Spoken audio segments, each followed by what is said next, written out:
Tu peux être la personne la plus intelligente du monde. Tu peux être la personne la plus instruite du monde. Tu peux avoir le pouvoir entre tes mains. Si t'as pas d'intelligence émotionnelle, t'es rien. Pire, donne du pouvoir à un faible, ça devient un tyran. Tous les tyrans du monde sont juste des faibles au niveau émotionnel. Vous les prenez tous un par un. Quand vous allez chercher dans leur histoire, vous allez voir que les mecs, parce que au passage, toujours des hommes. Je dis ça.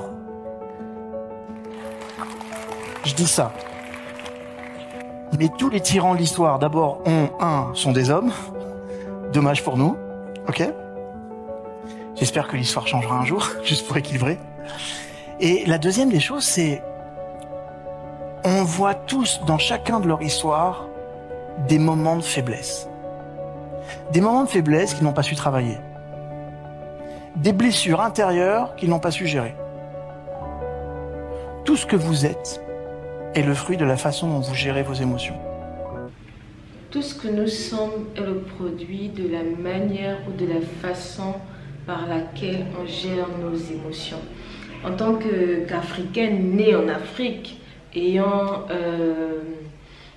des parents africains, on ne nous a pas forcément appris à gérer nos émotions. On ne nous apprend pas forcément que la dépression existe et qu'en tant que Noirs, en tant qu'Africains, en fait, nous aussi on peut vivre la dépression.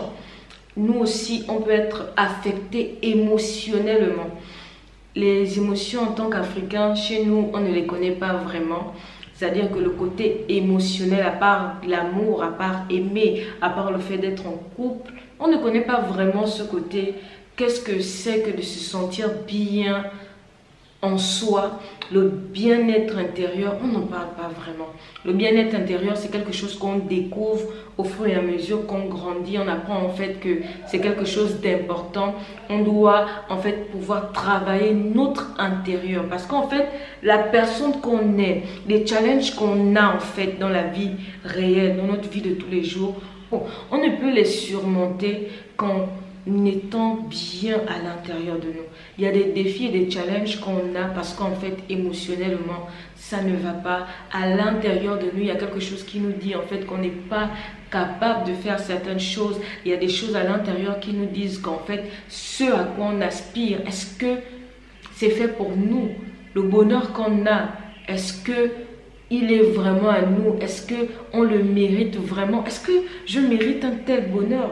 Est-ce que je mérite d'avoir un homme pareil? Est-ce que je mérite d'avoir une femme pareille? Est-ce que je mérite d'avoir eu cette bourse? Ou est-ce que je mérite d'avoir eu cette opportunité-là? Tout ça, c'est à cause de l'être intérieur, l'être émotionnel, la personne qu'on est réellement à l'intérieur de nous, qui doit vraiment guérir et devenir l'être extraordinaire qu'on doit devenir, la personne émotionnelle et mature qu'on doit devenir. On doit apprendre, nous en tant qu'Africains, à guérir émotionnellement et de l'intérieur surtout. Ça nous aidera à devenir des personnes incroyables et qui accomplissent des défis et des challenges incroyables.